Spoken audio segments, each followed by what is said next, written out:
Ayan. Good afternoon po. Biyaya tayo nakalive ngayon. August 15, 2024. Alas 4 na. Ayan. So, Father God in heaven, we thank you once again for this day. Your love for us always abounds. Thank you for the grace and mercy. Thank you for answering our prayers every time we come to you. Thank you for our trials, challenges, every day that we have victory because you are with us in overcoming those things. Father God, the world is chaos right now. People are troubled. Nations are in conflict with each other. Calamities and disasters are everywhere, but our full trust is in you. You are in control of everything. Lord, we ask for your help and guidance in our lives. Help us, lead us every day to the way of humility, openness, and submission to your will. We ask these things through Christ our Lord. Amen. Praise the Lord. Lord God po. Super init ngayon Yan. Tapos bukas, Sabado pala, wala pa kuryente. Yan po, mawawala ng kuryente. May announcement na. So, bati po tayo na happy birthday. Happy birthday to Brother Liemore Romel. Happy birthday to Brother Mark Cyrus Gomez. Happy birthday to Brother Ricky Binondo Bustillo. Happy birthday to Sister Weng Albano Mendoza. Happy birthday to Sister Jolly Dagson. Happy birthday to Sister Eunice Matias. Ayan. Happy birthday to all the birthday celebrants today. August 15, 2024. Aming pong dalangin sa inyo. Patuloy kayo pagpalain ng Panginoon. Patuloy kayong ingatan. Patuloy na ano man ang mga dalangin ng iyong puso po ay ang Diyos ang magkaloob sa inyo. Ang kanyang biyaya ay sumagana sa inyo at maging sa inyong sambahayan. Yan, ingatan kayo lagi sa anumang oras at patuloy kayong gabayan sa inyong mga pagdidesisyon, sa lakad ng inyong buhay. God bless po sa lahat and happy birthday again. Maigsi lang to. Para yung super init, tas Sabado po ay wala ngang mawawala ng kuryente, parang kalahating oras, kaya ako ay nagbili na ng rechargeable na electric fan para kasi nga mahirap huminga po. Yan, lalo na sa kagaya ko na nahirap huminga. Okay, so yata umaga, tapos kinabukasan wala namang kuryente, and ang ko lang po dyan ay ang kuro-kuro, 'di ba? Kasi yung energy, kailangan natin magtipid ng energy. Yan, kaya magkakaroon ng mga brown out na schedule. Yan po. So, kaya ito nga magtipid sa kuryente. Paano magtitipid sa kuryente? Ang init ka, sorry po. Kadiilong ko. So, thank you po ulit sa lahat ng mga nagsusupport sa akin, sa mga nagsishare na reels ko, videos ko. Yan, ang Diyos po ang patuloy na magpalab po sa inyo. God bless po sa inyong lahat. Yan, talagang tinuturing ko po talaga na sobrang blessed ako, appreciated ko po yan. God bless all of you. Or po, makatiilong ko. So, again, August, na ngay 15, so 3 days na lang po yung sa Sharjah, sa Dubai Poro La Mubarak Center, I think 8 a.m. yan. Hindi ko alam, pero siguro lang. Kasi normally maaga naman kasi talaga yung mga mga anniversary po. Kasi may mga praise and worship songs. Yan, may mga kumbaga may program. Yan po. So, and again, libre yung pagkain dyan, alam ko, 'di ba? And yung ako po ay nag-iimbita sa inyo. I'm inviting everyone, my friends, my loved ones in Dubai, yan, in Rola, in Sharjah, everywhere, anywhere, in any Emirates of UAE. I am inviting everyone. I it's God who is inviting you. I'm just a servant of God. God wants to change our lives. He wants many people to know Him. Yan po. So, patuloy ko kayo iniimbitahan. Ako, to be honest, I know, you know pala, yan, you know na marami ako na-invite po sa Dubai. So, for those people whom I invited, a long time ago, maybe decades ago, I invited in the church. So, God still have mercy on us. Do not waste our time. Do not wait for, sobrang tomorrow. Baka wala na tomorrow dumating po. And I know, yung nga, alam nyo, kilala nyo sino-sino kayo mga naimbitahan ko na, yung nga, patuloy, ang Diyos po ang nag-iimbita. Ako po ay kasangkapan lang po ng Panginoon. I'm just a messenger of God. So, this, now our time to accept the invitation from God. Glory to God po. Yan. So,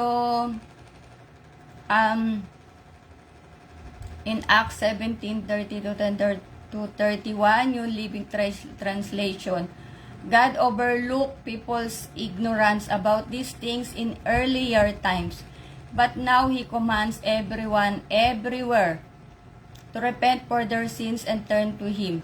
For He has set a day for judging the world with justice by the man He has appointed, as He proved to everyone who this is by raising Him from the dead. Grabe, init sa Tagalog po, Gawa 17:30 to 31, ang mga panahon ng di pagkaalam ay hindi na nga pinansin ng Diyos. Ngunit ngayon ay iniuutos niya sa lahat ng tao sa bawat dako na magsisi. Ito ay sapagkat nagtakda siya ng isang araw na hahatulan niya ang sanlibutan ayon sa katuwiran sa pamamagitan ng lalaking itinilaga niya. Pinatunayan niya ito sa lahat ng mga tao nang siya ay kaniyang buhay mula sa mga patay. Lord to God. Hinga lang ako. Actually I shared already, I think before I shared this one. Pero hindi lang natin masyado na-expand po. But I will not expand more of this. But before, as we know, Noah's Ark, those who saved were only the family of Noah, Sodom and Gomorrah. Lot and his 2 daughters were saved because his wife, disregards the warning and she looks back. Yan nga, entered into a pillar of salt. Yung kasi, nagbigay ng warning kasi mga anghel na wag lilingon. Yan po. So, yung asawa ni Lot, lumingon. Lumingon, matigas sa ulo. Ayan. So, lumingon siya, naging pillar of salt siya. And as I heard from the message, if I'm not mistaken, I'm sure. Okay po. This was the message of our apostle, Jonathan Periol. 400 years is the difference from Old Testament to New Testament po. 400 taon bago nasulat yung from Old Testament up yung New Testament, ang pagitan 400 taon. And what I mentioned, New Testament, Acts, Gawa, yan po. So sabi nga diyan,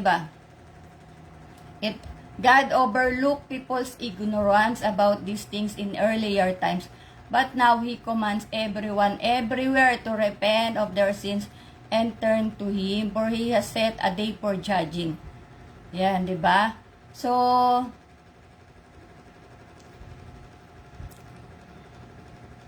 both the Noah's Ark and Sodom and Gomorrah were written in the book of Genesis. That means Old Testament po.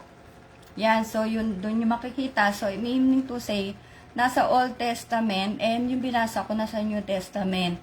But as always, I said, as per the Bible, in Matthew 5:18, for truly I tell you, until heaven and earth disappear, not the smallest letter, not the least stroke of a pen will be by any means disappear from the law until everything is accomplished. Sa Tagalog, hinahapo ako. Tandaan nyo, maglalaho ang langit at ang lupa, ngunit isang tudlok o kudlit man ang kautosan ay di mawawala ng bisa hanggat hindi natutupad ang lahat po. Glory to God. And like the wife of Lot, who is stubborn, she didn't obey the warning of the angel. Yan po. So, she became the pillar of salt kasi nga lumingon siya eh. 'Di ba? And Lot's wife, like many other people here on earth, we love the world.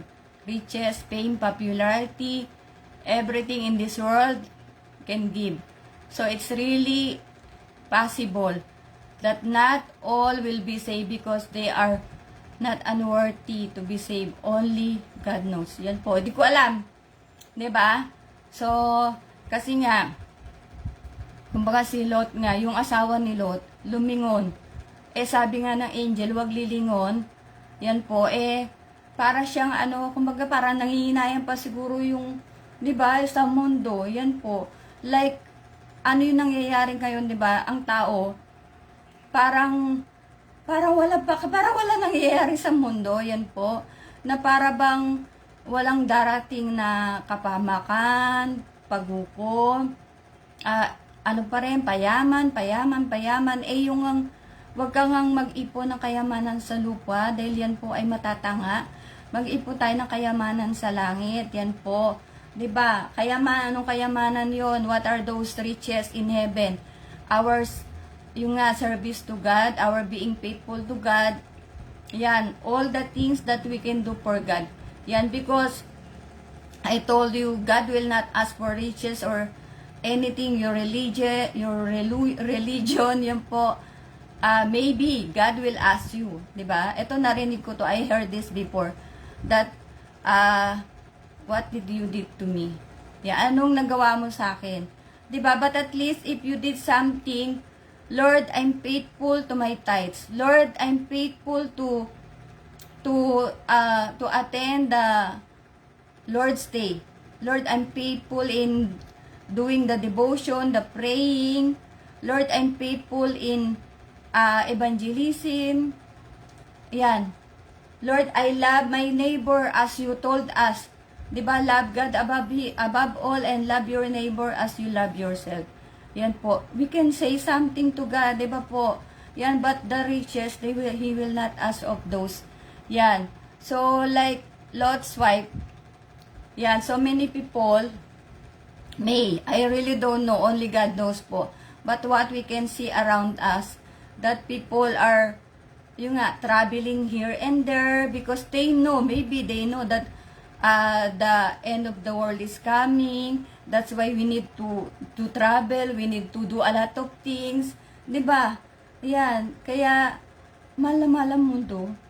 Hindi mag-ipon ng kayamanan sa langit. 'Di ba? Kasi I told you what God will ask for us, will look for us. Ourselves as a living sacrifice. Yung ikaw mismo, dumadalo ka sa church, ikaw mismo ay nagsasakripisyo ka, 'di ba? I shared before na if you want to be my disciple, follow me, 'di ba? Ano yung cross mo, dali mo yung cross. Yan po, yung cross na yon, di cross ng ng buhay natin. The cross of serving the Lord. Yan, that you need to wake up for devotion, you need to give your tithes, you need to serve the Lord, you need to attend all those things. Hindi yung cross ng sa asawa mo, cross ng buhay mo, kung ano namang problema. Yan po, yun yung cross na sinasabi ng Panginoon. Glory to God. So, ayan, 'di ba? Maraming kasi nga parang because same as Lot's wife, she is not deemed to be unworthy to be saved. Yan, kumbaga hindi siya itinuring na karapat-dapat maligtas. Kaya siya naging pillar of salt. 'Di ba? And what is the Bible is telling? Ano ba sabi ng Bible? Kung sino sumampalataya maliligtas, at di sumampalataya parurusahan. 'Di ba po? So, pero yung nga kasi, meron tayong libreng sa Romans 6:23, for the wages of sin is death, but the free gift is eternal life through Jesus Christ. Yan po. 'Di ba? Kaya yun nga, dumagano tayo ng kaligtasan. 'Di ba? Pag tayo, masunurin. Kaya po maging masunurin tayo sa Panginoon.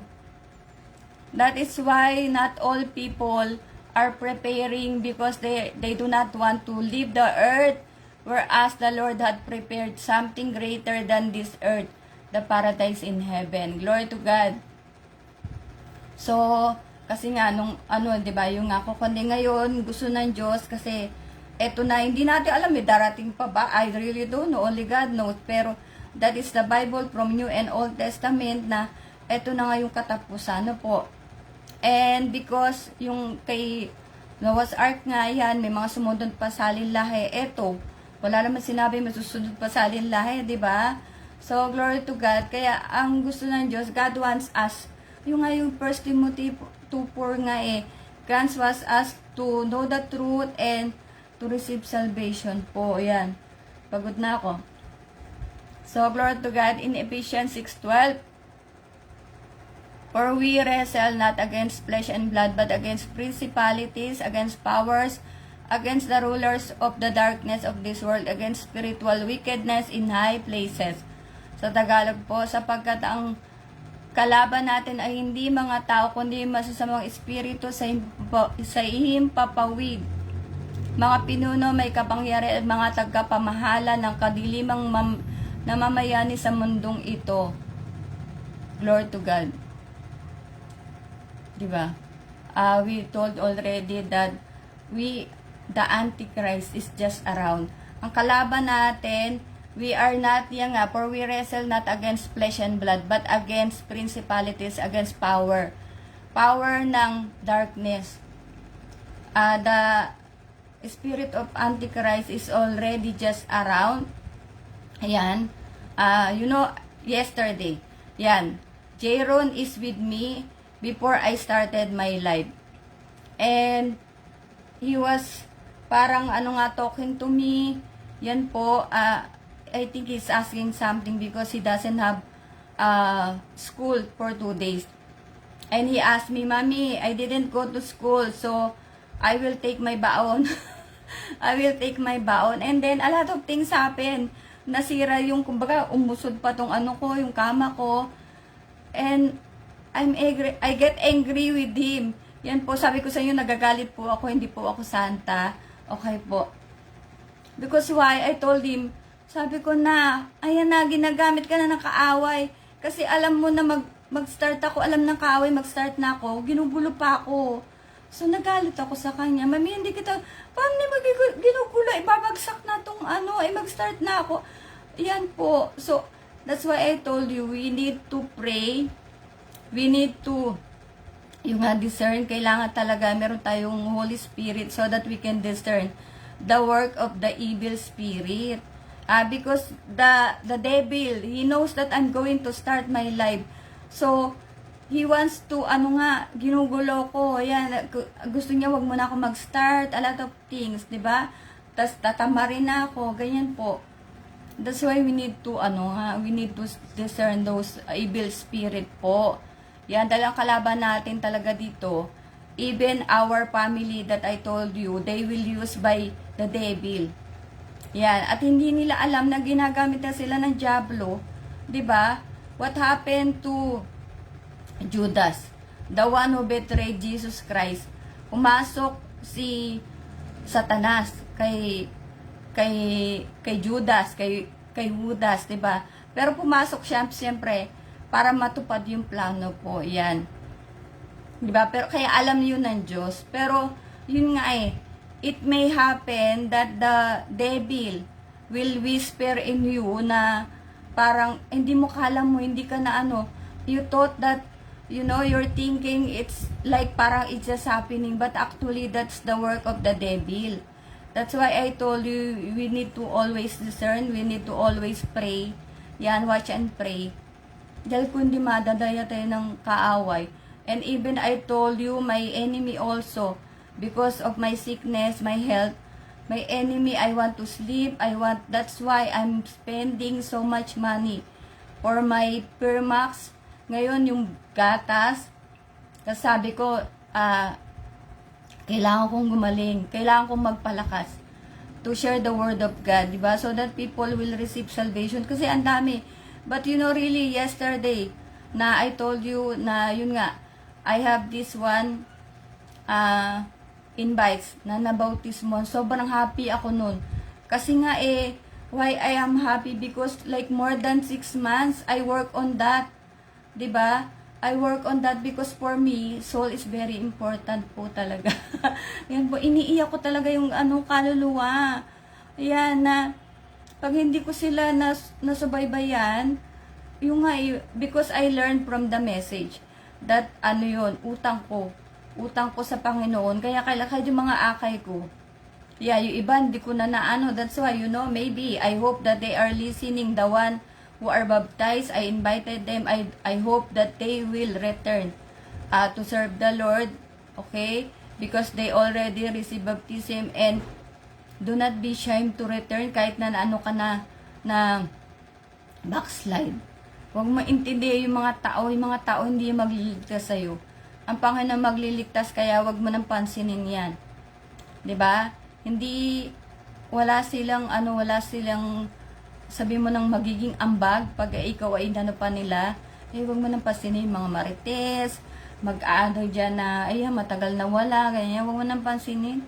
At hindi tayo yayaman dyan, hindi tayo kumbaga yung, yung pananampalataya natin.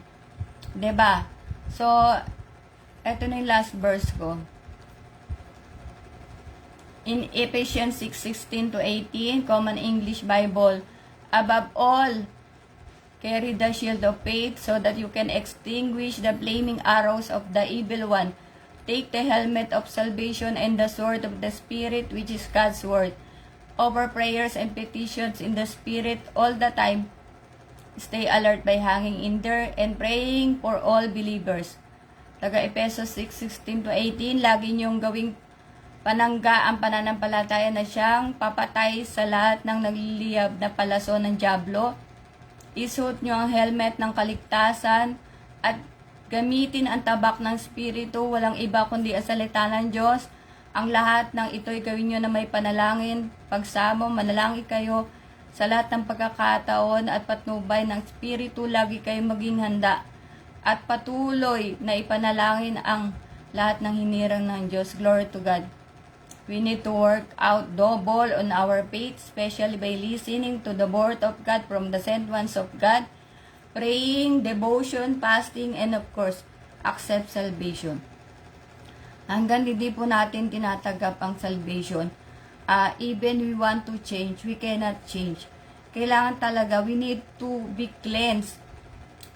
Our sins to be washed out. Kailangan talaga maglinis. Yan, so that we can start all over again. 'Di ba? John 3:3. Unless you are born again, you cannot see the kingdom of heaven. Yan po. I want to tell you.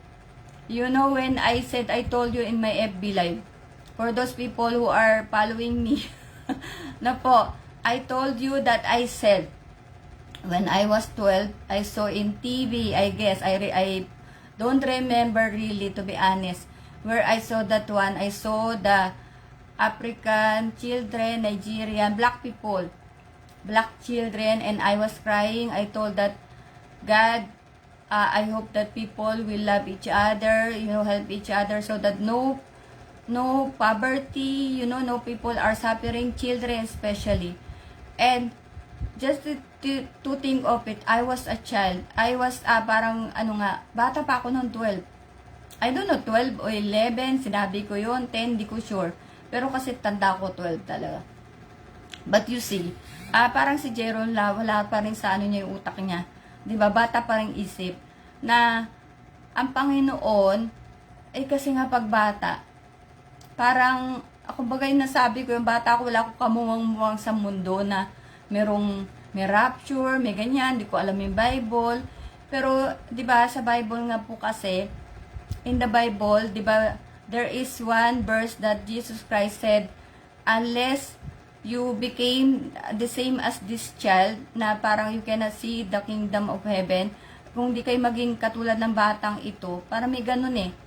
Ayan, I don't memorize the verse po na, pero meron siya sinabi na kailangan maging kagaya niyo. Kasi yung bata kasi, ano yan eh, walang kamuwang-muwa, yung para, ano pa, yung, kumbaga birhen, yung utak niya, yung talagang bata, di ba yung utak ng bata, parang ano, inosente. Yan po, inosente yung utak. Kaya, kumbaga, naisip ko lang no, nung sinabi ko kasi yun. Siyempre, wala akong alam noon. Wala nga talagang alam. Yan, kasi 12 years old eh. Pero yung mga isip mong gano'n na, naisip ko lang na kumbaga bata ako pero naisip ko yung tao. Yan po. Kasi nga po ay, ano nga, hindi ko alam. Siguro dahil kami po ay nabusog sa pagmamahal. Yan. Ng nanay ko, ng parents ko, we are close family ties. And even, you know, before, I was thinking, I told you that, my mom, as if she doesn't want for us to get married. Because she doesn't she doesn't want to have separate ways po. She's not selfish, but parang she loves us so much na gusto niya lagi nakikita, and even, you know, she took care of her, of her grandchildren pa talaga. Sobra. Up to the last minute, yan, Andrea, Julian, even Jeron. May picture pa sila ni Jeron, talaga inaano niya. Yan po, busog kasi kami sa pagmamahal. Kaya siguro, that time, nasasabi ko yun, dahil, kumbaga wala kang ikakagalit sa pamilya ko, wala akong maisip na yung nga, pagbusog ka sa pagmamahal, di ba, na wala kang galit sa mundo, di ba po, pero pag mula bata pa lang, parang naiwan ka na, marami kang isip-isipin, pero ang bata nga kasi ay inosente yung isip po, di ba? Yan, so, these days, we need to work out for our faith. We need to listen to the Word of God from the sent ones of God. The devotion, although I told you, di ba, kakaka-devotion talaga. Sobrang, kanina sana, kasi 3 a.m. ako natulog, pero natulog ako ng, I think 5 p.m. Gumising ako ng, baka 11 yata, nagawa ko ng race. Pero sabi ko, parang di ko pa rin kaya umano ng 5 hanggang straight. Yeah, kasi pine-preserve ko po yung sarili ko sa, ito nga sa live. Dahil mawawala na ako, mabilis ako maubusan ng energy. Yan po ang problema ko sa pagiging stroke ko. Yung iba-iba kasi, merong di na-operan sa ulo, na ginamot lang. Ako, like marami na ako opera, hindi lang sa ulo. And pinaka-worst talaga yung sa ulo. Yan po, nabuksan yung ulo natin. So, kailangan natin bantayan ng ating pananampalataya, i-work up po. Yan, dahil nga, ang kalaban natin ay, kumbaga, diablo na. Yan, diablo na pwedeng pumasok sa kamag-anak mo, pinasukan na ng diablo, kung anong-ano, ganyan, di ba? Sa kakilala mo, sa mga manginginom. Di ba? Pag nakakainom, ibang utak nila, nagwawala. Yan, ang tatay ko rin, naging manginginom yan eh. Yan. Purihin po ang Panginoon. So, glory to God. Kaya, we need to carry the shield of faith so that we can extinguish the flaming arrows of the evil one. Yan po, and take the helmet of salvation. That's why, for us people, you know what is happening now happened in North Korea, in China, a lot of places that they are experiencing, kasi nga, like North Korea. Diba? That is one country na parang sila ma-pride. And alam mo, iba yung South Korea sa North Korea. North Korea, sobrang higpit. And, kumbaga parang lang, konting galaw mo lang, papatay ka na, parang like what we have also watched from some Korean telenovela, diba? We can see the culture of North Korea compared to South Korea. Yan po, the big countries, yung mga, yung mga powerful countries, yan po, May mga alliance pa yan na like, I think North Korea is parang parang ang kakampi nila is Russia yata. 'Di ba? Russia and China. Sino ba ng China? 'Di ba? US yata, hindi ko sure. Yan po. So, kumbaga may mga kampi-kampihan na kasi nga 'di ba gera-gera na. Yan po kaya tayo mag-accept ng salvation. You know, the other day I watched, but I am not worried. I'm worried for some other people that because some people predicting. Yan po, some people predicting a lot of like last September they said the rapture will come. Last 'di ba 20 the rapture will come. Yan po will happen. And then the other day, maybe 2 days, 3 days ago, I saw 48 hours, within 48 hours, the rapture will take place. Imagine mo yun. I myself, by the grace of God, I am okay because I know I received salvation. I'm doing the work of God. I'm praying. Yan nga. Always I'm talking to God. But, how about the people? They do not receive salvation. Kaya nga po tayo ay, huwag na tayo magmalaki. Yan, kasi po ang mga pagmamalaki, arrogance, kayabangan, walang kahinatnan yan. Yan po. Si Lot, yung asawa ni Lot, 'di ba? Na lumingon, mahal na mahal ang mundo. 'Di ba? Nahinayang pa. O yan, naging pillar of salt. Ganyan din yung mga tao ngayon, mahal na mahal ang mundo. Kaya travel na tayo, kain na tayo, bili na tayo nito, ubusin na natin pera natin.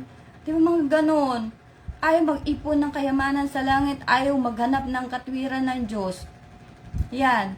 Ako naiinis. Hindi po. Na lang, minsan, yung mga tao talaga ba, na parang, ang dami na nakikita, ang dami na narito. Pero sige lang. Pero yung nga ni isang kudlit, wala mawawala. Kaya dapat mangyayari po. Ang problema, the thing is, the problem for the people, they do not fear the Lord. Yan, that's why they do not have the wisdom. Yan po, kailangan talaga takot. Takot sa Diyos. Pag wala ka talaga takot sa Diyos, wala kang pakialam. Diba? Pero pag may takot ka sa Diyos, matatakot ka anytime, any moment, rapture will come. And you will be left behind. You will experience the great tribulation. And what happened? I shared yesterday, para ikaw ay maligtas, you need to be beheaded. Para wala kang tatak. Yan. Gusto mo pa, maputulan ka ng ulo. 'Di ba? Gusto mo pa abutin ka ng great tribulation, magpaputol ka ng ulo. Ayaw mo pa ngayon. 'Di ba? Yan po. Kaya nga, I told you in God's messages, in God's verses, yan po in the Bible, always there is a choice. But if you choose yung sarili mo, yung own will mo, talaga mapapahamak ka.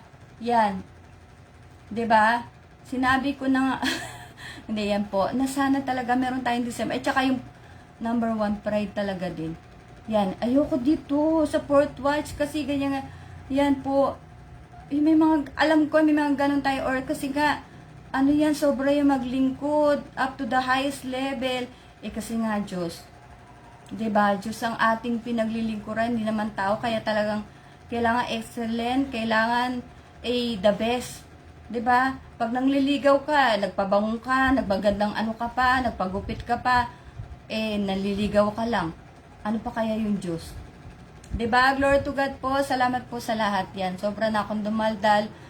Purin po Panginoon, tayo po ay manalangin, dakilang Diyos. Salamat po muli sa araw na 'to.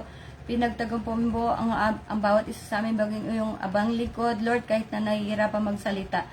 Ama, sa patuloy naming paglapit sa iyo, pakikinig na yung mga salita, patuloy namin dinadalangin ang aming mga kaibigan na sila po ay wag mahiya or wag mag-alilang tumanggap ng kaligtasan mula sa iyo, mula sa PMCC Fourth Watch na siyang kinahabagan mong pananampalataya.